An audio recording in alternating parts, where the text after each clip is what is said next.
అందరం దయచేసి కూర్చుందాం. Praise the lord. హల్లెలూయా. దేవుని పరిశుద్ధ నామానికి మహిమ కలుగును గాక. మన ప్రభువును రక్షకుడైన యేసుక్రీస్తు నామములో ఈ పునరుద్ధరణ ఆరాధనకు వచ్చిన మీ అందరికీ నా యొక్క హృదయపూర్వక వందనాలు. దేవుడు మిమ్మల్ని మీ కుటుంబాలని దీవించును గాక. ఆమేన్. దేవుడు మనల్ని మన కుటుంబాలని గడిచిన కాలం అంతా కాపాడి భద్రపరిచి సజీవ లెక్కలో ఉంచి ఈ యొక్క ఆరాధనలో పాల్గొని ఇంతవరకు పాటల ద్వారా ఆరాధన ద్వారా మనం దేవుని యొక్క నామాన్ని మహింపరిచాం. మీ ఎదుటి నిలవబడి రీతిగా దేవుని యొక్క వాక్యాన్ని అందించడానికి దేవుడు నాకు ఇచ్చిన ఈ అవకాశాన్ని బట్టి కూడా ఆ దేవాతి దేవునికి హృదయపూర్వక వందనాలు చెల్లిస్తున్నాను. Praise the lord. హల్లెలూయా. అందరం ఒకసారి దేవునికి స్తోత్రాలు చెల్లిద్దామా. హల్లెలూయా.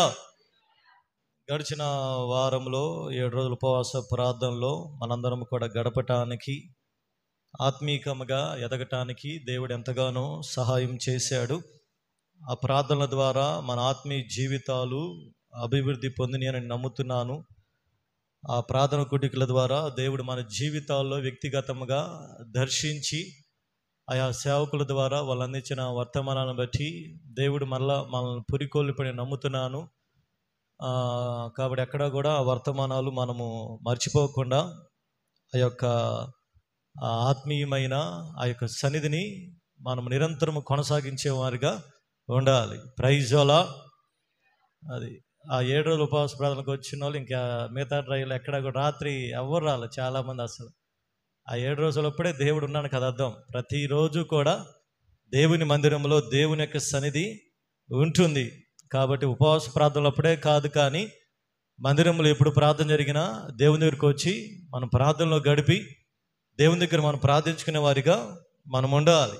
ఆదివారమైనా శనివారమైనా బైబిల్ స్టడీ అయినా మరి ఏదైనా కూడా ఉపవాస ప్రార్థన అయినా ఎల్లప్పుడూ కూడా అన్ని సమయాల్లో దేవుని పాదం మీద గడిపి ఎక్కడ కూడా మనం దేవుని సన్నిధి నిర్లక్ష్యముగా మనం ఉండకూడదు. Praise the Lord. లోకంలో ఉన్న వాళ్ళందరూ కూడా ఎవరి పనుల్లో వాళ్ళు ఉన్నారు, ఎవరి కార్యక్రమాలు వాళ్ళు ఉన్నారు, ఎవరి ఇంపార్టెన్స్ వాళ్ళు ఇస్తున్నారు. కానీ మనం క్రైస్తవులముగా ఇది దేవుని సన్నిధానంలో గడిపే సమయం. వారం రోజులు, రోజుకి 24 గంటలు, 24 ఇంటూ రోజుకి 24 గంటలు, 24 గంటలు ఇంటూ 7 రోజులు. ఇంత రోజుల్లో దేవుడు కోరుకునేది మనల్ని 2 గంటలు దేవుని మందిరంలో ఆరాధించాలని, ఆయన్ని స్తుతించాలని ఆయన కోరుకుంటున్నాడు. ఆయన అటు ఆరాధన దేవునికి ఇష్టమైంది. కాబట్టి మనం దేవుని ఆరాధించటం మీద దేవుని ఆనందిస్తాడు. ఆయన ఎవరైతే ఆత్మతో సత్యముతో దేవుని ఆరాధిస్తారో అటు ఆరాధన దేవునికి ఇష్టమైంది. కానీ ఈ యుగ సంబంధమైన దేవత ప్రజలందరినీ కూడా మోసం చేసి అంతా కూడా తన వైపుకి త్రిప్పుకుంటూ వ్యర్థమైన ఆరాధనలు, వ్యర్థమైన వాటి వైపు త్రిప్పుతూ ఉంది. అందుకని ఇప్పుడు మనం అంతా చూస్తూ ఉన్నాము కదా, ఎవరికి వాళ్ళ పనుల్లో నిమగ్నమై ఉన్నారు. కానీ మనం ఆరాధిస్తున్న దేవుడు సర్వశక్తి కలిగిన దేవుడు ఆయన. హల్లెలూయా. మనం ఆరాధిస్తున్న దేవుడు జీవము కలిగిన దేవుడు ఆయన. మనం ఆరాధిస్తున్న దేవుడు నిన్న నేడు నిరంతరము ఒకే రీతిగా ఉండు దేవుడు ఆయన. ఆకాశమును భూమిని పట్టజాలని దేవుని మనం ఆరాధిస్తున్నాం. అటువంటి గొప్ప దేవుని ఆరాధించే భాగ్యము నీకు నాకు దేవుడిచ్చాడంటే గొప్ప ధన్యతగా మనము భావించాలి. Praise the lord. హల్లెలూయా. కాబట్టి దేవునికి అట్టి ఆరాధన ఇష్టమైంది. చుట్టుపక్కల విజయవాడలో జరిగిన మనందరికీ తెలుసు కదా, వరదల చేత విజయవాడ దాదాపు సగం పట్టణం మునిగిపోయి చాలా ప్రాంతాలు తిండికి లేక నీరుకు లేక ఎంతోమంది అవస్థలు ఇంకా పడతానే ఉన్నారు. దేవుని కృప మనం క్షేమంగా ఉన్నామంటే, దేవుని కృప మనం ఈ రీతిగా ఉన్నామంటే, దేవుని కృప మనము నడవగలుగుతున్నాం, తినగలుగుతున్నామంటే. నాకు ఫోటో వేసారు, అందరినీ చెత్త బండిలో తరలిస్తున్నారు ఒక ప్రాంతం నుంచి మరొక ప్రాంతానికి. యాక్చువల్గా చెత్త బండి వస్తే మనం ఎలాగ ఫీల్ అవుతాం అదే చెత్త బండి ఈరోజు ఆ బెంజ్ కారులో తిరిగే వాళ్ళకి, పెద్ద పెద్ద మేడల్లో తిరిగే వాళ్ళకి అవే ఇప్పుడు గతయిని. అంటే ఏది అయినప్పటికీ సరే మార్పు అనేది ఇప్పుడు ఒక వ్యక్తి మారటానికి ఎన్నో పాఠాలు మన చుట్టుపక్కల జరుగుతున్నాయి. రీసెంట్గా కేరళలో జరిగింది కదా, దాదాపు 300 మంది చనిపోయారు. ఆ కొండ చర్యలు విడిగిపడి మనం ఎక్కడో అనుకున్నాం, కేరళలో ఎక్కడో కదా అని అనుకున్నాం. కానీ వార్తలు కూడా మనం సరిగ్గా చూడాల, కేరళలో జరిగింది. కానీ తర్వాత చూడండి విజయవాడలో మనం పక్కనే ఒక 2 గంటలు 3 గంటలు భయంకరమైన వర్షం పడి దాదాపు 20 సంవత్సరం ఇప్పుడు కూడా విజయవాడ అంత వర్షం ఎప్పుడు పడలా. ఆ యొక్క ఆ బుడమేరు అనే నది అది గండి పడి ఆ నీళ్ళన్నీ విజయవాడకి వెళ్ళిపోయి చాలా దాదాపు సింగనగర్ కొన్ని ప్రాంతాలన్నింటినీ కూడా ముంచివేసి చాలామంది చనిపోయారు. దాదాపు 10ల సంఖ్యలో. వాళ్ళకి తిండి లేక, నీరు లేక, ఎంతోమంది అవస్థలు పడుతూ, కరెంటు లేక. మనం ఒక్కరోజు కరెంట్ లేకుండా మనం ఉండగలమా? ఒక్కరోజు నీళ్ళు లేకుండా ఉండగలమా? ఎంత నీళ్ళు ఇచ్చినా వాళ్ళు బాటిల్స్తో ఇస్తున్నారు నీళ్ళు. ఎంత బాటిల్స్తో ఇచ్చినా ఇప్పటికీ దాదాపు వారం రోజుల నుంచి వాళ్ళు అదే పరిస్థితిలో ఉన్నారు. మనవారే, మన తెలుగువారే. Praise lord. చూడండి, కానీ దేవుడు మనకి ఎలాంటి ప్రశాంతమైన వాతావరణం ఇచ్చాడో, దేవుడు మనకి ఎలాంటి నెమ్మది కలిగిన పరిస్థితిని ఇచ్చాడు. ఎప్పుడైనా మనం దేవుని స్తుతించామా?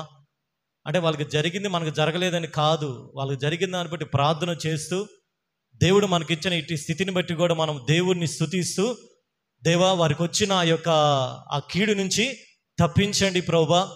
వారికి ఆల్రెడీ వార్తలు చూస్తాను కదా, చాలామంది సహాయకులు వాళ్ళకి సహాయం చేస్తూ ఉన్నారు. ఎంత సహాయం చేసినా దాదాపు కోట్లలో నష్టం. వాళ్ళ వెహికల్స్ అన్నీ పాడైపోయినాయి, వాళ్ళ ఇల్లు అన్నీ పాడైపోయినాయి, వారి బీరువాలో ఉన్న బట్టలన్నీ పాడైపోయి. ఎవరు కూడా ఎంత ప్రభుత్వం సహాయం చేసినా పూర్తిగా ఇవ్వగలదా? ఇవ్వలేదు. కానీ మనం వాళ్ళ గురించి ప్రార్థన చేస్తే దేవుడు మరలా వారిని కనికరించి, దేవుడు వారిని ప్రభుత్వాల ద్వారా అత్యధికమైన సహాయము దేవుడు వారికి అనుగ్రహించినట్లుగా మన చుట్టుపక్కల జరుగుతున్న పరిస్థితుల నిమిత్తం మనం ప్రార్థించే వారిగా ఉండాలి. ఇవన్నీ కూడా బైబిల్ గ్రంథంలో ఉన్నాయి. అంచె దినాల్లో, అపాయకరమైన దినాలు, అనేక చోట్ల భూకంపాలు, అతివృష్టి, ఒక చోట వాన, ఒక చోట వాన లేకపోవటం, ఇంకొక చోట ఎండ, ఇంకొక చోట కరువులు, ఇంకొక చోట భూకంపాలు, ఇంకొక చోట నాశనకరమైన తెగుళ్ళు, ఇంకొక చోట దీని తర్వాత అది, దాని తర్వాత ఇది. ఇంకా యేసయ్య రాకడదాకా ఇలాగే జరుగుతూ ఉండే. ఎక్కడ తర్వాత ఎక్కడో తెలియదేండి. ఇది ఇంతటితో ఆగిపోయింది అంటానికి లేదు.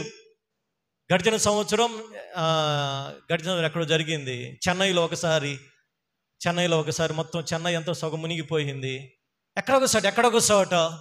అంటే ఇలాంటివి విన్నప్పుడైనా మనము దేవుణ్ణి స్తుతిస్తూ మన ఆత్మీయ జీవితాల్ని మనము ఎలర్ట్ చేసుకోవాలి. అయ్యో, దేవుడు రాకడ కదా, దేవుడు రాకడ సూచనలు కదా, ఆల్రెడీ బైబిల్ గ్రంథంలో చెప్పబడింది కదా, నేను దేవుని రాకడ కొరకు సిద్ధపడాలి కదా. అయ్యో, నేను ఎలాగా వస్తాను, నేను ఈ రాకడ వచ్చినప్పుడు నేను ఎక్కడ ఉంటాను, నేను ఒకవేళ విడవబడతాను లేకపోతే ఎత్తబడతానా, ఆయన చెప్పిన ప్రతి మాట కూడా జరుగుతుంది కదా.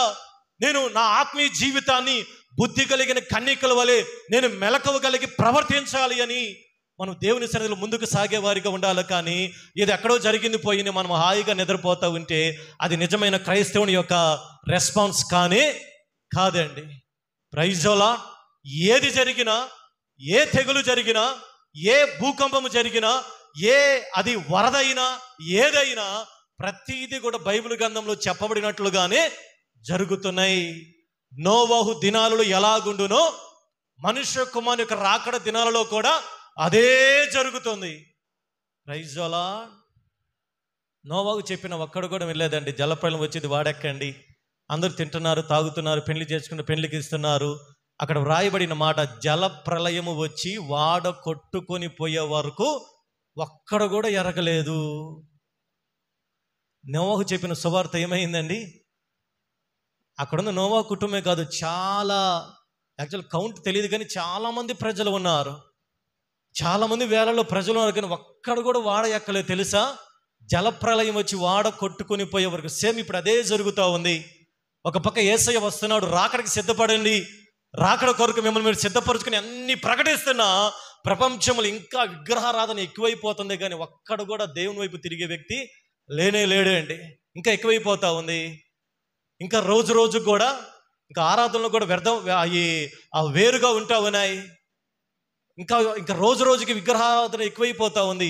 ఇటువంటి సమయంలో క్రైస్తవ సంఘముగా మనం ప్రార్థన చేస్తే దేవుని ఉగ్రత నుంచి, మన పట్టణం నుంచి మనము కాపాడే వాళ్ళముగా ఉందుముగాక. హల్లెలూయా. ఏదైనా దేవుడు సహించడు, కానీ విగ్రహారాధన దేవునికి చాలా చాలా కోపం తెచ్చిపెడుతుంది. విగ్రహారాధన భయంకరమైన కోపాన్ని దేవుని రేపుతా ఉంది. దేవుని కోపం రాకుండా ఉండాలంటే మన ప్రార్థనే. Praise the lord.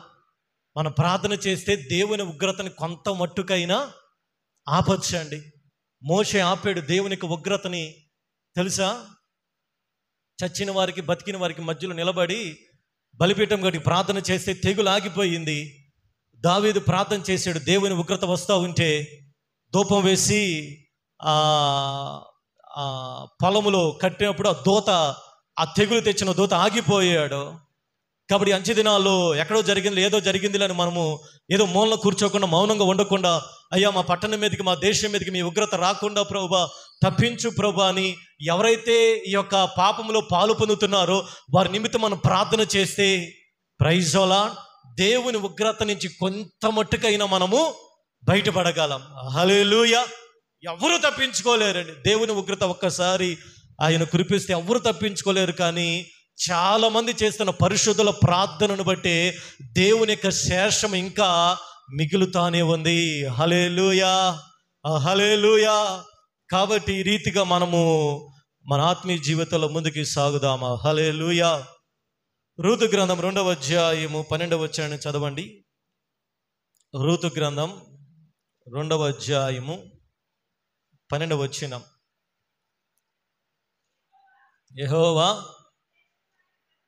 యెహోవా నువ్వు చేసిన దానికి ప్రతిఫలం ఇచ్చును. ఇశ్రాయేలుల దేవుడైన యెహోవా రెక్కల కింద సురక్షితంగా ఉండినట్లు నువ్వు వచ్చితివి. ఆయన నీకు సంపూర్ణమైన బహుమానమును ఇచ్చునని ఆమెతో చెప్పాను, ఆమెకు ఉత్తరం ఇచ్చాను. Praise the lord. హల్లెలూయా. ఇక్కడ బోయజు రుతుతో చెబుతున్న మాట, యెహోవా నువ్వు చేసిన దానికి ప్రతిఫలం ఇచ్చును. ఇశ్రాయేలు దేవుడిని యెహోవా రెక్కల కిందకు నువ్వు సురక్షితంగా వచ్చావు కనుక ఆయన నీకు సంపూర్ణమైన బహుమానమును ఇచ్చును. ఈ రూతు గ్రంథం మనకు తెలుసు కదా. ఒక పట్టణము, ఒక కుటుంబము బెత్లెహేమును విడిచి మోయాబు దేశానికి వెళ్ళినప్పుడు ఎలీమెలెకు, తన భార్య నయోమి, తన 2 కుమారులు మహులోను కిలియోను, వాళ్ళిద్దరూ కూడా ఆ బెత్లెహేము దేశంలో కరువు వచ్చినప్పుడు వాళ్ళు మోయాబు అనే ప్రాంతానికి వెళ్ళారు, ఆ కరువు నుంచి తప్పించబడటానికి. కానీ అక్కడికి వెళ్ళిపోయిన తర్వాత ఇంకా వాళ్ళ జీవితాల్లో దేవునికి, అంటే ఆ మోయాబు అనేది దేవుని సంబంధితమైన ప్రాంతము కాదు కాబట్టి అక్కడ జరిగిన కొన్ని పరిస్థితులను బట్టి వారి 2 కుమారులు, కుటుంబ యజమానుడు ఎలీమెలెకు చనిపోయారు. చివరికి నయోమి ఒక్కటే మిగిలింది. నయోమి తన కోడళ్ళు రూతు, ఓర్పా.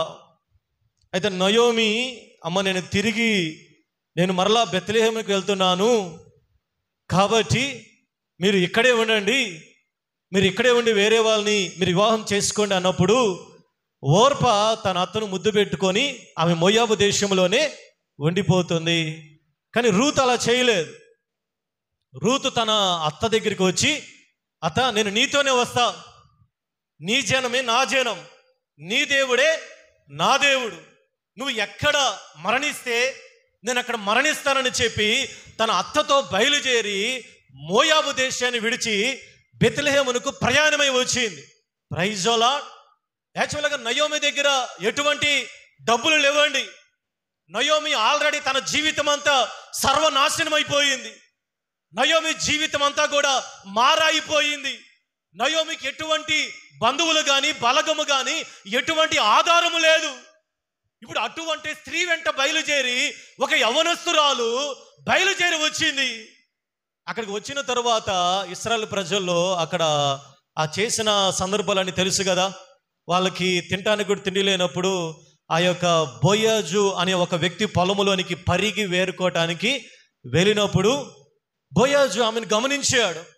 ఆమె యొక్క ప్రవర్తన, ఆమె యొక్క పద్ధతి, ఆమెను ఎంక్వైరీ చేసినప్పుడు రూతు ఫలానా నయోమి వాళ్ళు బెత్లెహేముకి ఇలాగ వెళ్ళారు, వాళ్ళు అక్కడంతా కూడా సర్వం కోల్పోయి మళ్ళా తిరిగి వచ్చారు, వాళ్ళు మోయాబు దేశాన్ని విడిచిపెట్టి ఇక్కడికి వచ్చారు కాబట్టి ఇదంతా కూడా బోయజు ఎంక్వైరీ చేస్తే రూతు గురించి అప్పుడు రూతు ఆ యొక్క పొలములో పరిగి వేరుకుంటున్నప్పుడు ఆ సమయంలో చెప్పిన మాట, బోయజు రూతుతో చెప్పిన మాట, అమ్మా రూతు, కాబట్టి నువ్వు చేసిన దానికి యెహోవా నీకు ప్రతిఫలం ఇచ్చును. నువ్వు మోయాబు దేశాన్ని విడిచి, నువ్వు విగ్రహారాధన అయిన ఆ దేశాన్ని విడిచి నువ్వు దేవుని ప్రజలతో కలిసి ఉండటానికి నువ్వు చూసావు తీర్మానం, నువ్వు ఇక్కడికి ఉండటానికి వచ్చేవి చూసావా, నువ్వు చేసింది దేవుడు చూశాడు కాబట్టి నువ్వు చేసిన దానికి దేవుడు ఖచ్చితంగా నీకు ప్రతిఫలం ఇస్తాడు. ప్రైజ్ ద లార్డ్, హల్లెలూయా. ఆ ఇచ్చే ప్రతిఫలం మామూలు కాదు, కానీ సంపూర్ణమైన బహుమానాన్ని దేవుడు నీకు ఇస్తాడు. బోయాజు ఆ రోజు ఏదైతే విశ్వాసముతో రూతుతో చెప్పాడో, కొన్ని సంవత్సరాల క్రితము రూతు వంశములో నుంచే ప్రభువైన యేసుక్రీస్తు వారు ఈ లోకానికి సర్వ శరీరుడుగా దిగి వచ్చాడు. చప్పలు కొడుతూ దేవుని యొక్క నామాన్ని మహిమపరుద్దాం. యేసు ప్రభువారి వంశావళిలో మోయాబురాలైన రూతు పేరు ఉంది తెలుసా? ఎంత భాగ్యం అండి. పుట్టుకతో యూదురాలు కాదు, పుట్టుకతో ఎటువంటి ఆ చరిత్ర లేదు, పుట్టుకతో లేవి వంశం కూడా కాదు, అసలు ఎటువంటి అబ్రహాము సంతానము కాదు. మోయాబీలనగా శాపగ్రస్తమైన కుటుంబములో నుంచి అసలు ఎంత ధన్యతో, ఇంత ధన్యత, ఇంత ప్రతిఫలము రావడానికి కారణం ఏం తెలుసా? రూతు చేసిన ఒక ఆలోచన. నేను దేవుని ప్రజలతో ఉండాలి, నేను దేవుని ప్రజల యొక్క ఆ యొక్క గుంపులో చేర్చబడాలి, నేను దేవుని ప్రజలు నడిచినట్లుగా నడవాలి. నా అత్త ఏ దేవుణ్ణి పూజించిందో నేను అదే దేవుని పూజించాలి, నేను అదే ప్రజల మధ్య ఉండాలి, నేను దేవుని మందిరానికి వెళ్ళాలి, నేను పద్ధతి కలిగిన స్త్రీగా నేను పెరగాలి. అందుకని బోయాజు అంటాడు అదే రూతు గ్రంథంలో మరొక చాట, నువ్వు కొద్దివారినైనను అతడు నా కుమారి, నువ్వు దీవెన నొందిన దానవు, నువ్వు కొద్దివారినే కానీ గొప్పవారినే కానీ యవనస్తులను నువ్వు వెంబడించక నీ మునుపటి సత్ప్రవర్తన కంటే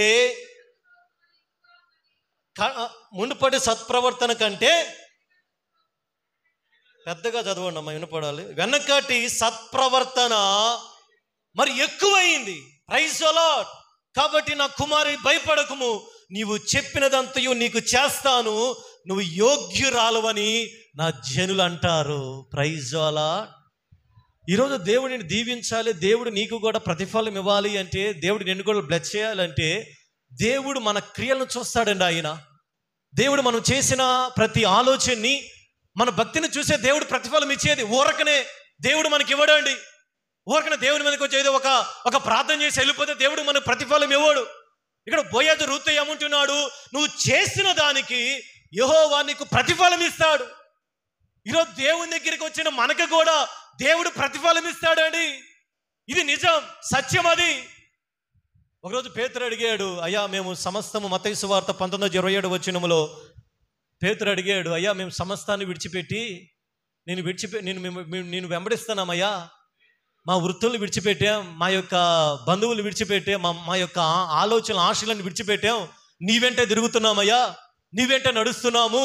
ఆ చేపలు పడితేనే మాకు డబ్బులు వచ్చేది, ఆ చేపలు పడితేనే మాకు జీవనాధారం, కానీ ఇవన్నీ కూడా వదులుకొని నీ వెంట వస్తున్నాం కాబట్టి మాకేంది లాభం? కొన్నిసార్లు మనకు కూడా ఆలోచన వచ్చింది కదా, వచ్చిందా రాదా? అన్నీ విడిచిపెట్టాం, అన్నిటిని వదులుకున్నాం దేవుని బట్టి.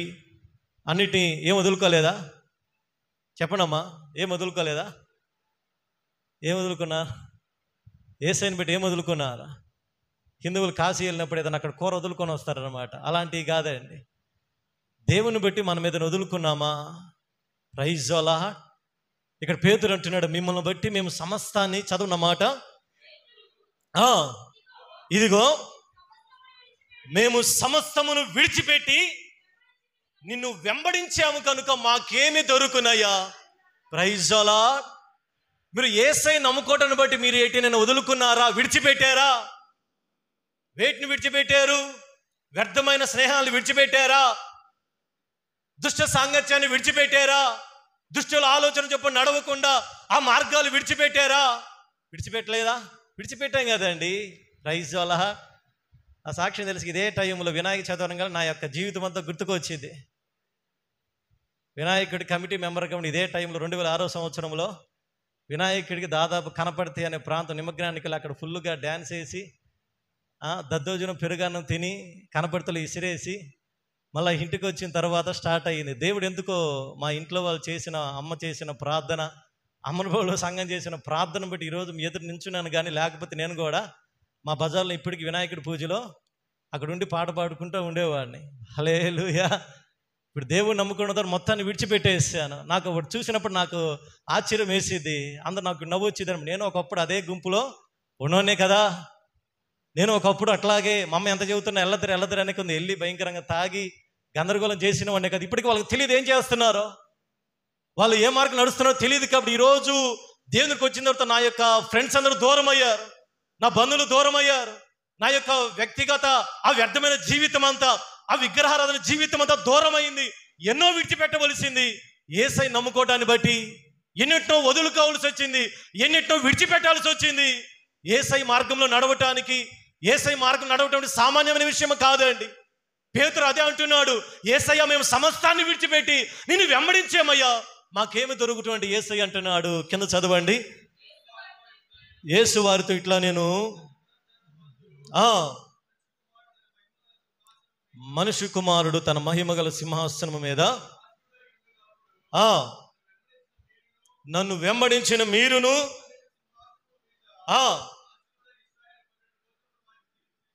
తీర్పు తీర్చుదురు. Praise the lord. హల్లెలూయా. చూడండి ఎంత ప్రతిఫలాన్ని దేవుడు ఇస్తున్నాడు యేసయ్య. ఒక చదువులేని వ్యక్తి, విద్య లేని పామరుడు అన్నిటిని వదులుకొని యేసయ్యను వెంబడిస్తే ఎటువంటి ప్రతిఫలాన్ని చెప్పాడు తెలుసా? రేపు ప్రపంచ పునర్జన్మయందు మీ 12 మంది కూడా ఇశ్రాయేలు ప్రజలకు 12 గోత్రముల వారికి తీర్పు తీరుస్తారు. Praise the Lord. చూడండి ఎంత ప్రతిఫలము. ఈరోజు మనకు కూడా దేవుడు ప్రతిఫలం ఇస్తాడండి.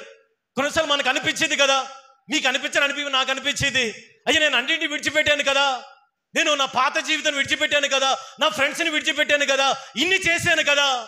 అప్పుడు ఒకే ఒక్క మాట గుర్తుకొచ్చింది, ఈ లోకంలో మనం ఎవరినైతే విడిచిపెడతామో పరలోకంలో రెట్టింపైన దీవెన దేవుడు మనకి అనుగ్రహిస్తాడు ఆయన. హల్లెలూయా. ఈ లోకంలో దేవుని కొరకు నువ్వు ఏటిని వదులుకోవలసి వచ్చిందో, నువ్వు దేవుని కొరకు, నువ్వు రక్షణ కొరకు, దేవుని మార్గంలో నడవట కొరకు నువ్వు దేన్ని విడిచిపెట్టవలసి వచ్చిందో అవన్నీ కూడా దేవుని దగ్గర కౌంట్ చేయబడతాయండి. దేవుడు ఖచ్చితంగా వాటిని మనం ఏది వదులుకుంటే పరలోక రాజ్యములు రెట్టింపైన బహుమతి దేవుడు మనకిస్తాడు తెలుసా? Praise the Lord. కాబట్టి మీరు వదులుకున్న వాటిని చూసి మీరు భయపడవాకండి. అవి నేను వదులుకున్నానే, వాళ్ళు దూరం అయ్యారు, వీళ్ళు దూరం అయ్యారు, అవి దూరం అయినాయే అని అనుకోవాకండి. దేవుని బట్టి ఏది విడిచిపెట్టినా పరలోకంలో 100 ప్రతిఫలాన్ని దేవుడు అనుగ్రహించు దేవుడు ఆయన. కాబట్టి ఈరోజు దేవుని ప్రజలుగా మనం ఆరాధించే దేవుడు ఆయన. ఊరకనే మనల్ని ఉంచాలని ఆయన అనుకోవట్లేదండి. ఖచ్చితంగా దేవుడు. అందుకని మత్తయి సువార్తలోనే 10వ అధ్యాయం 42వ వచనంలో ఏమంటున్నాడు చదవండి. మత్తయి సువార్త 10వ అధ్యాయం 42వ వచనం. శిష్యుడని ఎవడు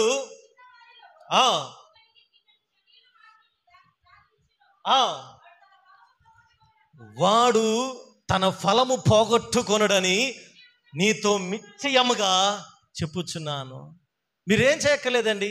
ఎవరైతే యేసు ప్రభువు బిడ్డలని శిష్యుడని చేర్చుకుని ఒక గిన్నెడు చన్నీళ్ళు ఇస్తే, అసలు చూడండి, గిన్నెడు చన్నీళ్ళకే ఫలం ఉంటే, నువ్వు దేవుని కొరకు శ్రమ పొందితే, దేవుని కొరకు నువ్వు విడిచిపెడితే, దేవుని కొరకు రోషంగా వైరాగ్యం జీవిస్తే ఇంకెంత ప్రతిఫలం ఉంటుందో తెలుసా?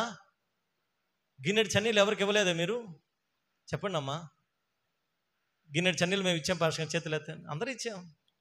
Praise the lord. గిన్నెడు చన్నీళ్ళు ఇస్తేనే ఎంతో ఫలం అంట. ఎవరైనా శిష్యుడని చేర్చుకొని గిన్నెడు చన్నీళ్ళు ఇస్తారో వాడు తన ఫలమును పోగొట్టుకొనడో. Praise the Lord. నేను అంటాను, ఒక గిన్నెడు చన్నీళ్ళకే ప్రతిఫలం ఉంటే మనం ఇంకెంత ప్రతిఫలం వస్తుంది? దేవుని కొరకు నువ్వు యథార్థంగా దేవుని కొరకు చేస్తున్న ఆ పరిచర్య కానీ, దేవుని కొరకు నువ్వు పడుతున్న సహాయము కానీ, దేవుని కొరకు నువ్వు ఇస్తున్న కానుక కానీ ఇంకెంత ప్రతిఫలం ఉంటుంది? Praise the Lord. అందుకని బోయజు రూతుతోటి, యెహోవా నువ్వు చేసిన దానికి నీకు ప్రతిఫలం ఇస్తాడు. Praise the lord. హల్లెలూయా. దేవుడు నీకు ప్రతిఫలం ఇస్తాడమ్మా. నువ్వు చేసిన దానికి ఆయన ఫలాన్ని ఇస్తాడు. నువ్వు చేసిన దానికి ఆయన ప్రతిఫలాన్ని ఇచ్చే దేవుడు ఆయన. నువ్వు దేవుని కొరకు చేసిన ఏది కూడా ఆయన దగ్గర ఉంచుకునే దేవుడు కానే కాదాయన. హల్లెలూయా. అయితే మనం ఈరోజు ఏ ఫలము పొందుకుంటున్నాం మనం ఆలోచన చేయాలండి.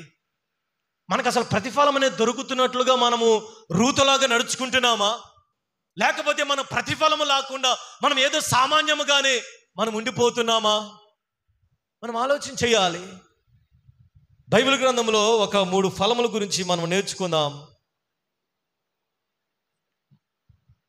మత్తయి సువార్త 27వ అధ్యాయం 25వ వచనం చదవండి.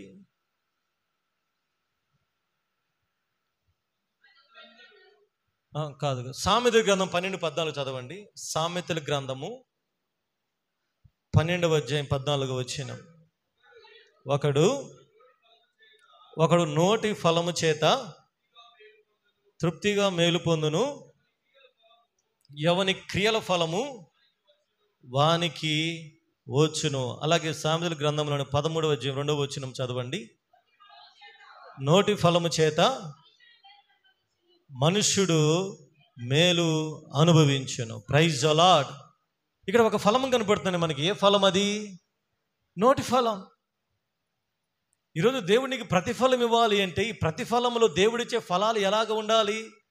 ఇక్కడ అంటున్నాడు, ఒకడు నోటి ఫలము చేత మేలు పొందుతాడు, నోటి ఫలము చేత తృప్తి పొందుతాడు, నోటి ఫలము చేత ఒక వ్యక్తి దీవించబడతాడు. నోటి ఫలం అంటే ఏమిటి? నోటి నుంచి వచ్చే మాటలు బట్టే దేవుడు మనకి ప్రతిఫలం ఇచ్చేది. రూతుని బోయాజు దీవించడానికి రూతు తన అత్తతో ఒక మాట చెప్పింది, నీ జనమే నా జనం, నీ దేవుడే నా దేవుడు, నీవెక్కడికి వెళ్తే నేను అక్కడికి వస్తాను, నువ్వు ఎక్కడ మృతిని పొందితే నేను అక్కడ మృతిని పొందుతాను. రూతు నోటితో ఏం పలికిందండి? తను ఏదైతే చెప్పిందో అది చేసింది. తను నోటి ఫలము చేతే రూతుని దేవుడు దీవించాడు. ఈరోజు దేవుని మందిరానికి వస్తున్న నీవు, దేవుడు నీకు ప్రతిఫలం ఇవ్వాలి అంటే నీ నోటి ఫలం ఎలాగ ఉంది? Praise the Lord. నోటి ఫలం అంటే మన నోటి నుంచి వచ్చే మాట ద్వారానే దేవుడు మనకి ఫలాన్ని ఇచ్చేది. మన నోటి మాట సరిగ్గా లేదనుకోండి, ఆ ఫలం ఏమైపోతుంది? సరిగ్గా ఉండదు. ఎన్నోసార్లు మనం విన్నాము కదా, మోషే కాని మాట పలికాడు. యాక్చువల్గా మోషేకి కానాను దేశానికి వెళ్ళాలండి. ఎందుకంటే నాయకుడే వెళ్ళకపోతే ఇశ్రాయేలు ప్రజలు దేనికి? మోషే నడిపించిన వ్యక్తి, దేవుని ముఖాముఖిగా చూసిన వ్యక్తి. ద్వితీయోపదేశకాండం చివరిలో ఉండిద్ది. మోషే అంత ప్రవక్త, దేవునితో ముఖాముఖిగా మాట్లాడినటువంటి వ్యక్తి ఇంతవరకు ఎవరు కూడా లేరండి. అలాంటి ప్రవక్త తెలుసా మోషే? అంటే దేవుని చూచిన వ్యక్తి, దేవునికి దగ్గరగా ఉన్న వ్యక్తి, దేవునితో చాలా సన్నిహితముగా మెలిగిన వ్యక్తి. పాత నిబంధన గ్రంథంలో ఎవరైనా ఉన్నారంటే మోషే ఒక్కడే. కానీ మోషే పరలోకాన్ని కానాను దేశాన్ని ఎందుకు మిస్ అయ్యాడు తెలుసా? ఒక చిన్న మాట అండి, కాని మాట పలికాడు. బండని కొట్టమంటే బండను కొట్టకుండా ద్రోహులారా తాగడని చెప్పాడు. ఇప్పుడు మోషే నోటి మాట వల్ల ఏమైంది? తనకి రావలసిన ఫలం అనేది ఆగిపోయింది. ఈరోజు మనము కూడా మన నోటి మాటలను బట్టి, మన యొక్క నోటి ఫలాన్ని బట్టి దేవుని దగ్గర నుంచి మనకు రావలసిన ప్రతిఫలం అనేది అది దొరకటం లేదు. మనం దొరకటం లేదండి. అందుకని నోటి ఫలము చేత ఒక వ్యక్తి తృప్తి పొందును, నోటి ఫలము చేత ఒక వ్యక్తి దీవించబడును. కాబట్టి ఈరోజు దేవుడి నీకు ప్రతిఫలం ఇవ్వాలి అంటే నీ నోటి ఫలం అనేది ఎలాగ ఉంది? అది సరిగ్గా ఉందా? మన నోటి మాటలు ఎలాగ ఉన్నాయి? కీర్తనకారుడు అంటున్నాడు, అయ్యా నా నోటి మాటలు, నా హృదయ ధ్యానము నీకు అంగీకారములగునుగాక. ఈరోజు మనం విశ్వసించాలండి, మన నోటి మాటల్లో శక్తి ఉంది. మన నోటి ఫలము, ఈరోజు మన నోటి ఫలాన్ని మనం అనుభవిస్తున్నాం తెలుసా? మనం మంచి పలికితే మంచి జరిగిద్దండి, మనం చెడు పలికితే చెడు జరిగిద్ది. మనం ఏది పలికితే అది జరిగిద్ది. అంతేగాని ప్రతి దానికి దేవుడు నాకు ఇలా చేశాడు, దేవుడు అలా చేశాడని మనం దేవుడిని నెట్టకూడదు. కానీ మీకు ఎగ్జాంపుల్ కొన్ని విషయాలు చూపిస్తే, యూదులు మత్తయి సువార్త 27-25 వచనం చదవండి. మత్తయి సువార్త 27వ అధ్యాయం 25వ వచనం. అందుకు ప్రజలందరూ వాని రక్తము మా మీదను మా పిల్లల మీదను ఉండును గాక అనిరి. ఇది యేసు ప్రభువారిని సిలువేసినప్పుడు పిలాతు మీకు బరబ్బాను విడుదల చేయాలా, యేసయ్యని విడుదల చేయాలంటే అందరూ కూడా పెద్దగా కేకలు వేసి, మాకు యేసయ్య వద్దు, మాకు బరబ్బానే కావాలని చెప్పి బరబ్బాను విడుదల చేయమని కోరతారు. చివరికి పిలాతు అంటాడు ప్రజలతోటి, ఈ నీతిమంతుని యొక్క శిక్షకి నాకు ఎటువంటి సంబంధం లేదు, దానికి మీరందరూ ఓకేనంటే వాళ్ళు తొందరపడి ఏమని పలుకుతారంటే, అయ్యా నీ మీద వద్దులే కానీ ఆ నీతిమంతుని యొక్క రక్తము మా మీదను మా పిల్లల మీదను ఉండను గాకని పలికారండి. వాళ్ళు పలికారు. వాళ్ళు ఏం పలికారు తెలియలేదండి. కరెక్ట్గా యేసు ప్రభువారు చనిపోయిన కరెక్ట్గా క్రీస్తు శకం 70వ సంవత్సరంలో టైటస్ అనే మహా చక్రవర్తి వచ్చి దేవుని మందిరాన్ని, హేరోదు ద్వారా కట్టబడిన మందిరాన్ని పడగొట్టి ఇశ్రాయేల్ ప్రజల్లో ఉన్న చిన్న పిల్లల్ని, పెద్దలందరినీ కూడా చంపి, అసలు ఆ ఇశ్రాయేల్ ప్రజల యొక్క చరిత్రలో వారి వీధుల్లో రక్తం ఏరులై పారింది. అంత భయంకరమైన రక్తం వారి వీధులన్నీ కూడా. అది అంత ఘోరమైన దుష్కార్యం సంభవించడానికి కారణం ఏం తెలుసా? చెప్పండి అమ్మా, మీకు అర్థమవుతున్నాయా? వానకు నిద్ర వస్తుందా? ఎందుకు? ఆ చక్రవర్తి వచ్చి వారి వీధుల్లో కాలువలో కూడా రక్తం ఏరులై పారింది. అది ఊహించుకుంటే ఎంత భయంకరంగా ఉందో తెలుసా? అంత శిక్ష రావడానికి కారణం ఎవరో తెలుసా? వాళ్ళు తెలియకుండా, వాళ్ళు తెలుసో తెలియకుండా, అయ్యా ఆ నీతిమంతుని యొక్క రక్తం నీ మీద వద్దు పిలాతు, ఆ నీతిమంతుని యొక్క రక్తం మా మీద, మా పిల్లల మీద ఉండు కాకని పలికారండి. సేమ్ అదే జరిగింది.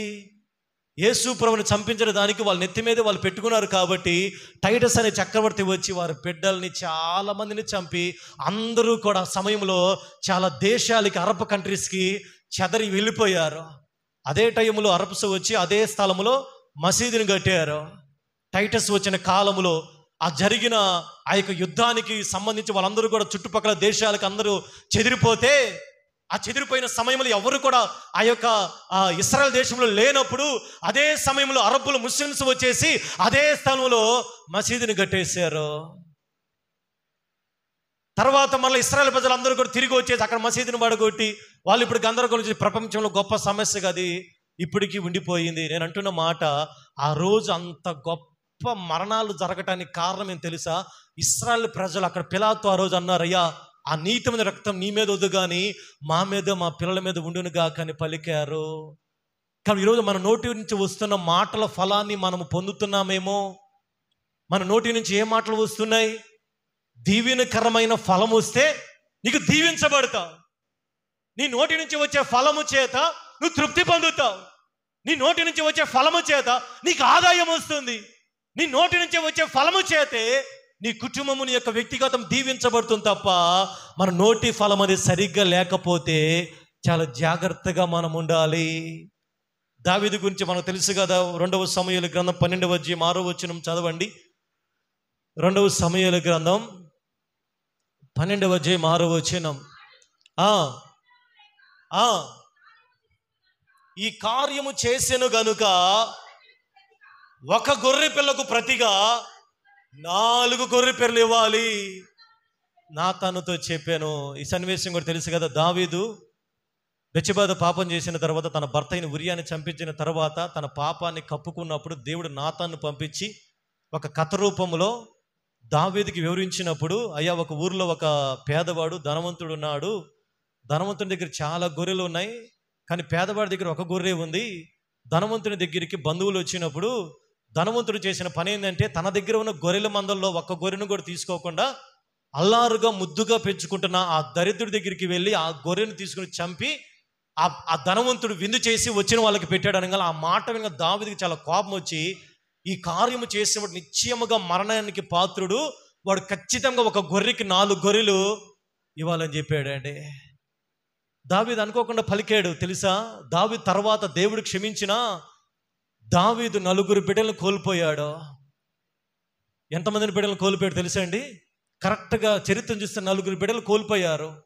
ఆ ఉరియాగా బెత్షెబాకు పుట్టిన బాబు అబ్షాలోము, అలాగే ఆమ్నోను, మరొక బిడ్డ ఉన్నాడు అనమాట. దావీదు మీద వ్యతిరేకంగా తిరిగిన వ్యక్తి. 4 బిడ్డలు చనిపోయారు.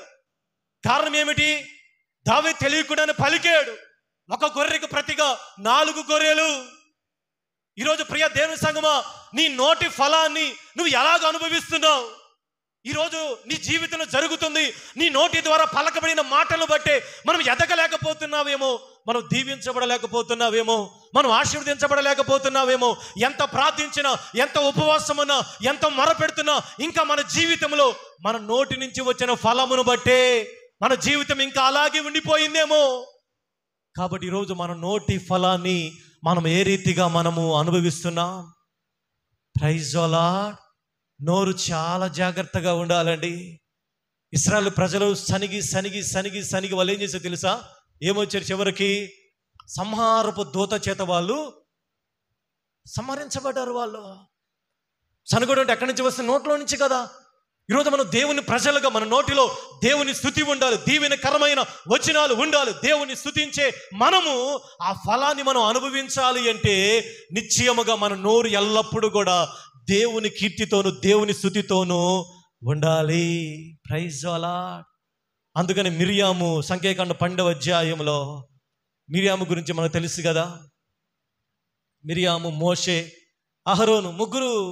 మోషే తమ్ముడు అహరోను అన్న, మిరియాము మోషేకి అక్క.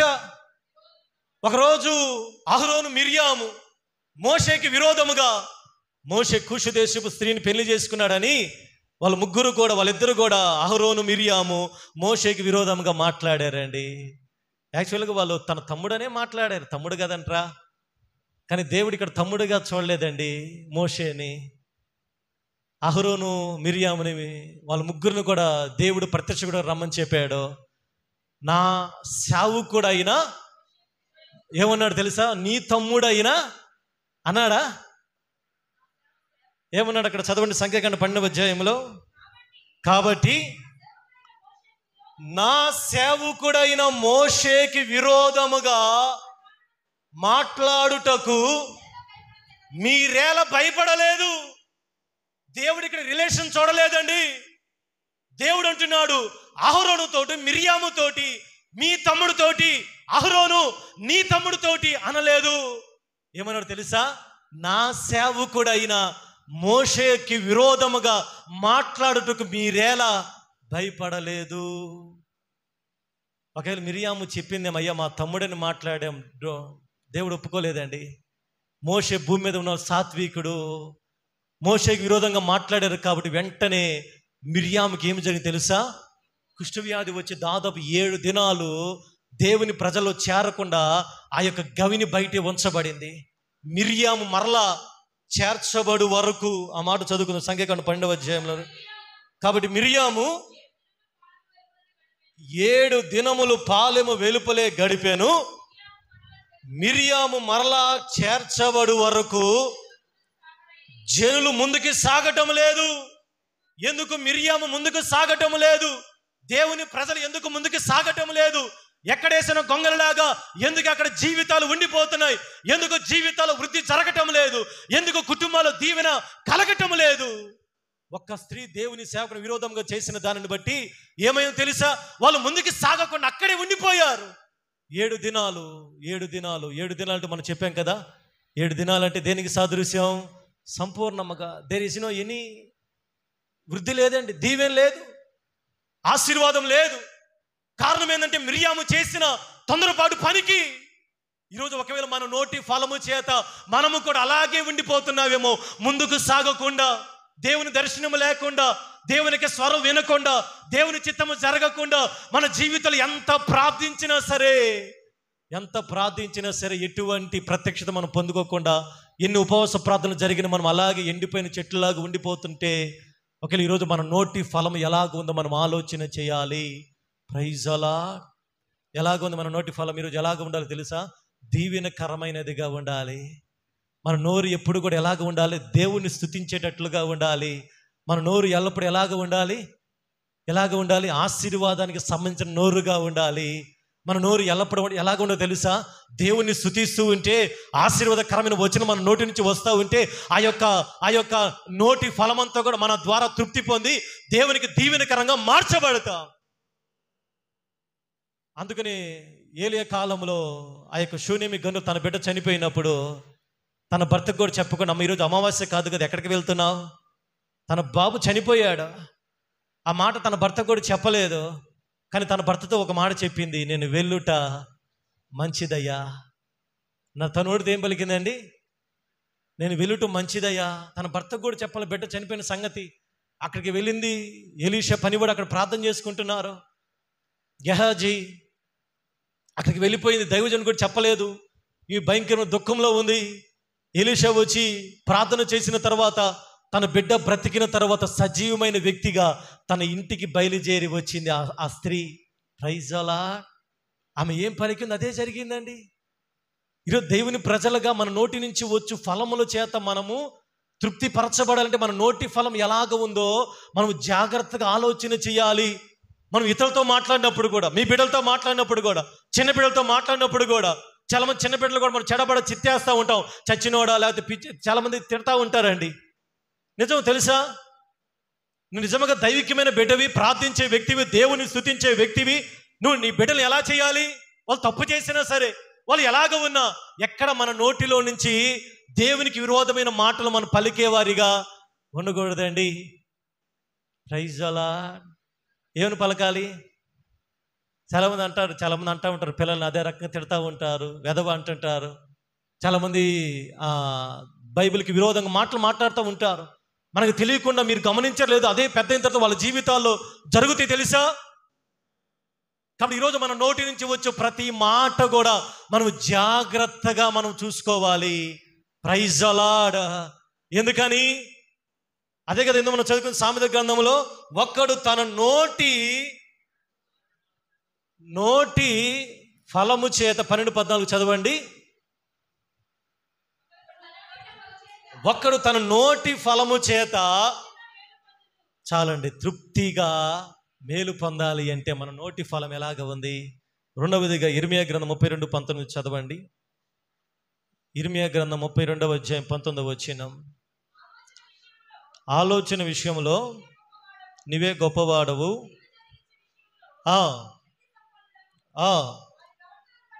వారి ప్రవర్తనను బట్టి, వారి క్రియాఫలమును బట్టి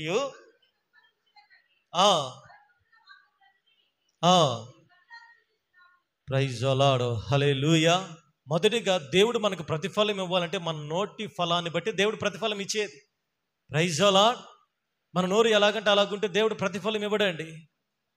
మన నోరు ఎలా ఉండాలి? మన నోటి ఫలాన్ని బట్టి, మన నోటి మాటను బట్టే దేవుడు ప్రతిఫలాన్ని ఇచ్చేది. రూతుకి బోయ చెప్పిన మాటలు తన మాట చెప్పింది కాబట్టే రూతు చూడగలిగింది. ఈరోజు నీ నోటి మాటను బట్టి నీకు ప్రతిఫలం ఇచ్చేది. ఇక్కడ ఇర్మియా భక్తుడు రెండవదిగా దేవుడు నీకు ప్రతిఫలం ఇవ్వాలి అంటే రెండవది ఏ ఫలం? అది క్రియాఫలం. నీ క్రియలను బట్టే దేవుడు నీకు ప్రతిఫలం ఇచ్చేది.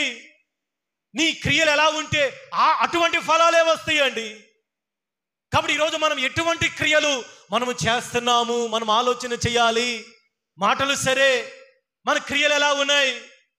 అందుకని కొరింథీ పత్రికలో 2 కొరింథీ 5వ అధ్యాయం 10వ వచనంలో మనమందరం ఒకరోజు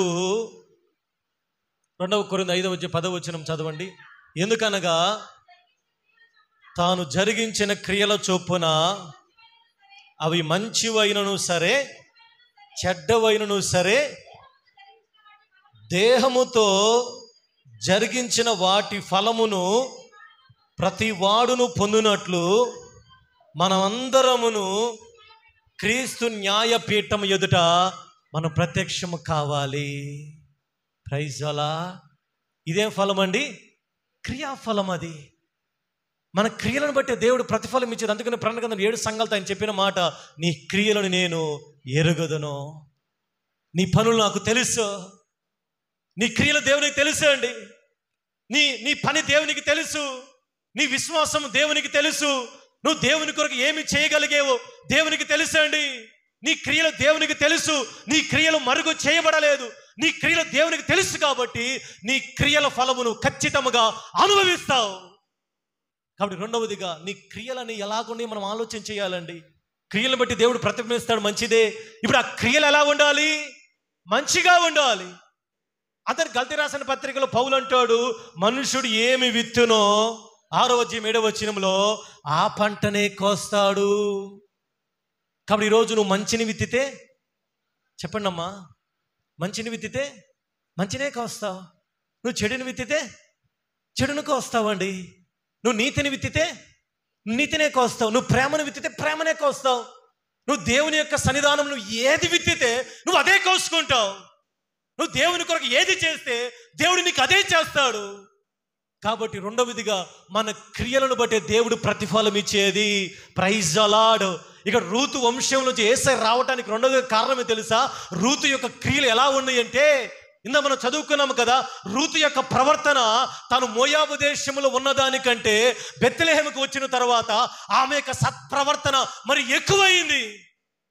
ఈరోజు నువ్వు లోకంలో ఉన్నప్పటికంటే మందిరానికి వచ్చిన తర్వాత నీ క్రియలు ఎలా ఉన్నాయి? ఎవరైనా ఏమని చెప్పాలి మనం చూసినప్పుడు?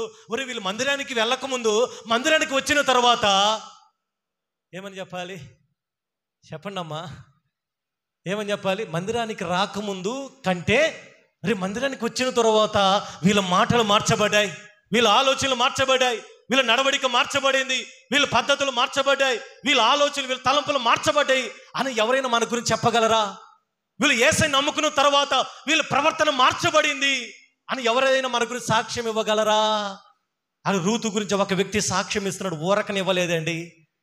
ఆయన అబ్జర్వ్ చేశాడు కాబట్టి చెప్పాడు. నువ్వు ఎవ్వరు యవ్వనస్తులను కూడా నువ్వు వెంబడించలేదమ్మా, నీకు అవకాశం ఉంది కానీ నువ్వు వెంబడించలేదు కాబట్టి నీ మునుపటి ప్రవర్తన కంటే ఇప్పుడు సత్ప్రవర్తన ఎలాగుందో తెలుసా?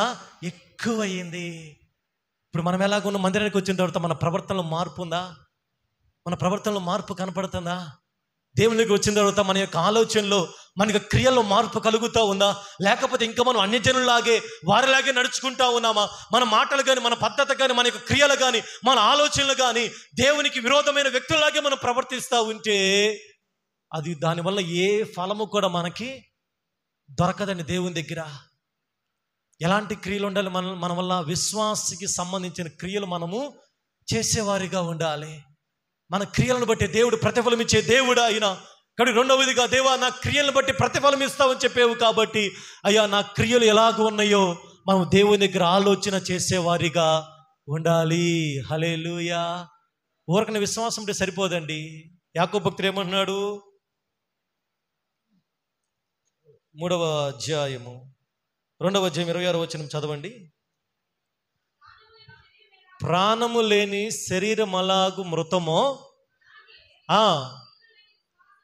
క్రియలు లేని విశ్వాసము కూడా మృతము. పైన రాహాబు వేశ్య గురించి చెబుతున్నారు కదా.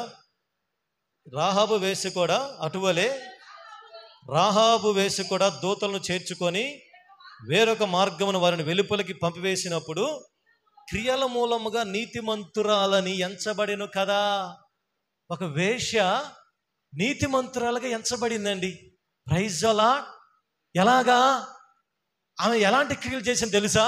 ఆ వేగ చూడడానికి వచ్చిన వాళ్ళని దాచిపెట్టి మేడ మీద ఆ కిటికీకి ఒక దారాన్ని కట్టి, అయ్యా మీరు మా ఎరుక పట్టణ నాశనం వచ్చినప్పుడు నన్ను నా కుటుంబాన్ని కూడా జ్ఞాపకం చేసుకోండి అని ఆమె క్రియలతో చేసి చూపించిందండి. ఇప్పుడు ఆ క్రియలను బట్టే ఆమె నీతిమంతురాలను తీర్చబడింది. ఇప్పుడు నీతిమంతుడిని, నేను అలాంటి ఇలాంటి, నేను పరిశుద్ధుడిని, నేను ప్రార్థనా పరుణ్ణి అనుకుంటే సరిపోదండి. నువ్వు ఏదనుకుంటావో నీ క్రియలు కూడా అలాగే ఉండాలి. Praise the Lord. నేను భక్తుడినండి అని చెప్పాలంటే ఎవరితోటైనా ముందు మనం భక్తి చేసి చెప్పాలి. నేను విశ్వాసినండి అని నువ్వు చెప్పాలి అంటే విశ్వాసకి సంబంధించిన క్రియలు నీలో ఉండాలి. నేను పరిశుద్ధుడిని అని నువ్వు ఇతరులకు చెప్పాలి అంటే నువ్వు పరిశుద్ధుల యొక్క క్రియలు నీలో ఉండి చెప్పాలి తప్ప ఊరకనే మనం డబ్బా కొట్టుకుంటే there is no use. Praise the Lord. ఎందుకు తెలుసా? క్రియల వలననే దేవుడు మనకి క్రియాఫలాన్ని అనుభవింపచేస్తాడు ఆయన. బైబిల్ గ్రంథంలో చాలామంది భక్తులు వాళ్ళు క్రియల ఫలాన్ని అనుభవించారు. వాళ్ళు దేవుని చేత మేలును పొందారు. వాళ్ళు దేవుని చేత ఎంతో ఆశీర్వాదాన్ని పొందిన బిడ్డలు ఉన్నారు. దావీదు ఎగ్జాంపుల్. తన యొక్క కష్టకాలం సౌలు ఎన్నోసార్లు చంపాలని చూసిన దావీదు తన యొక్క క్రియలు ఎలాగొని తెలుసా? సౌలే పొగుడుతున్నాడు శత్రువు, అయ్యా దావీదు నాయనా నేను ఎన్నోసార్లు నీ మీద పగబెట్టుకున్నాను, కానీ నువ్వు 1 సమూయేలు గ్రంథంలో అనుకుంటా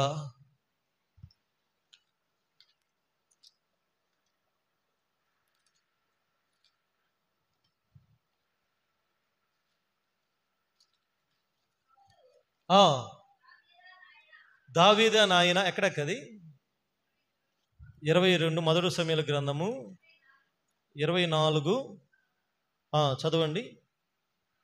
సౌలు దావీదా నాయన బిగ్గరగా ఏడ్చి యెహోవా నన్ను చంపక విడిపించినందుకు ఈ దినమున నీవు నా అపకారమునకు ఉపకారము చేసిన వాడవై నా ఎడల నీకున్న ఉపకార బుద్ధిని వెల్లడి చేసితివి గనుక నాకంటే నీవు నీతిపరుడువయ్యా. ప్రైజ్ అలా. ఒక శత్రువు చేత దీవించబడ్డాడని దావీదు. తన క్రియలు అలా ఉన్నాయి. దావీదు అందుకుని అంతకంతకు దావీదు వర్ధిల్లాడు. సౌలు కుటుంబం అంతకంతకు నీరసిల్లిపోతుంది. క్రియల ఫలం అండి. ఈరోజు మనం క్రియల ఫలం ఎలాగ అనుభవిస్తున్నాం? మన క్రియలను బట్టి దేవుడు మనకి ప్రతిఫలం ఇచ్చేది.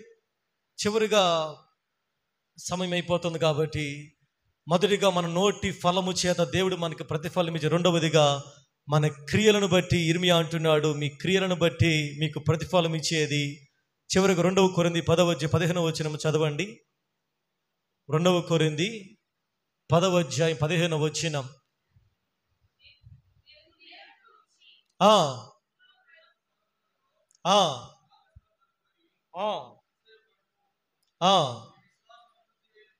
మీ విశ్వాసం అభివృద్ధి అయిన కొలది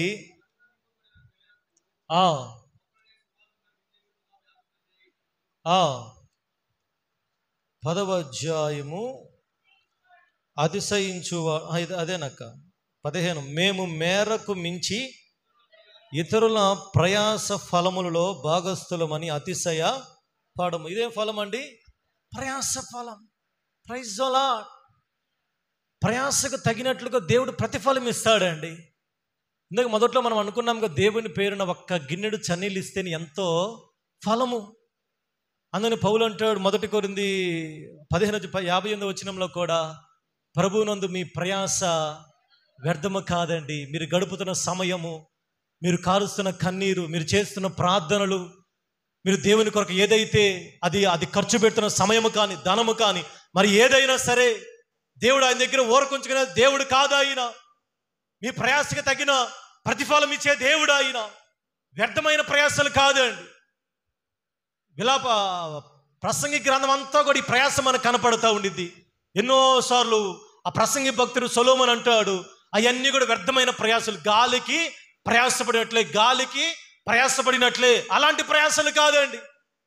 మీరు దేవుని కొరకు ఏ ప్రయాసపడ్డారు మనం ధైర్యంగా చెప్పగలమా?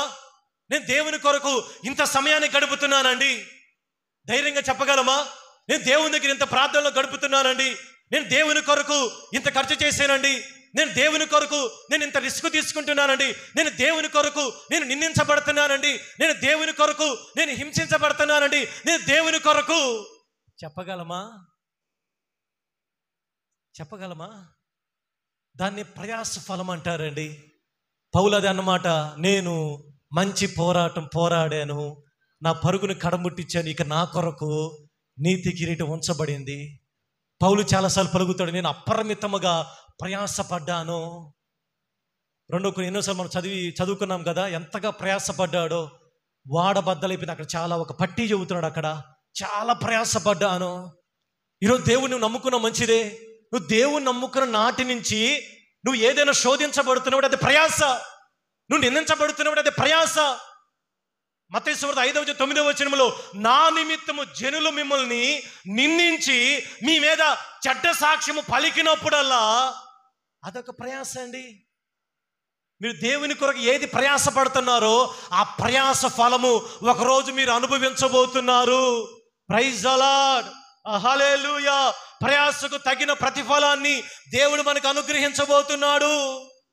కాబట్టి 3వదిగా మన ప్రయాసకు తగినట్లుగా ప్రతిఫలము కావాలి అంటే ఇక నుంచి అయినా, దేవా నీ కొరకు నేను ప్రయాస పడతానయ్యా, నేనుంటున్న ప్రాంతంలో నీ కొరకు సాక్షిగా నేను ఉంటాను ప్రభువా, నీ కొరకు నేను ప్రయాస. ఫిలిప్పీయులకు రాసిన పత్రిక 4:3 చదవండి. ఫిలిప్పీయులకు రాసిన పత్రిక 4:3.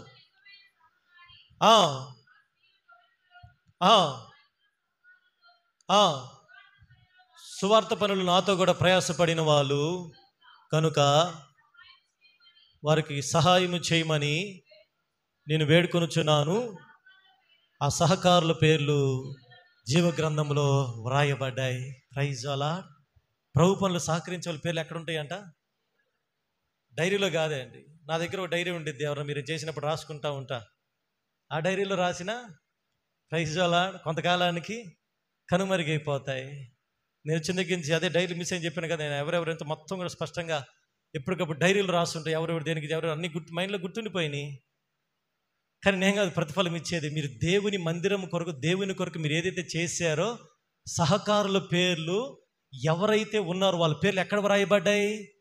జీవగ్రంథములు వ్రాయబడ్డాయి. పౌలు అక్కడ రిక్వెస్ట్ చేస్తున్నాడు, వాళ్ళు నా పనిలో, సువార్త పనిలో వాళ్ళు ప్రయాసపడ్డారు. ఈరోజు మీరు పడిన ప్రయాస కూడా అది వ్యర్థమవుదండి. దేవునితో మీరు గడిపిన సమయం వ్యర్థమవుతుంది. మీరు దేవుని, అది ఏదైనా సరే దేవుని పేరట ఒక గిన్నెడు చన్నీళ్ళు ఇస్తేనే యేసయ్య అంటున్నాడు, వాటి ఫలము మీరు పోగొట్టుకొనరు కదా. కాబట్టి ఈరోజు మీ ప్రయాస ఒకవేళ మీరు ఆగిపోయిందేమో, జరిగిన పరిస్థితులు బట్టి మరలా మనము తిరిగి దేవుని కొరకు మనం ప్రయాసపడి, అయ్యా ప్రయాసకు తగిన ప్రతిఫలాన్ని మీరు ఇచ్చే దేవుడు కనుక, అందుకని చివరిగా మొదటి తెస్సలోనికీ పత్రిక 1:2 చదవండి. మొదటి తెస్సలోనికీ పత్రిక 1:2 విశ్వాసముతో కూడిన మీ పనిని, ప్రేమతో కూడిన మీ ప్రయాసమును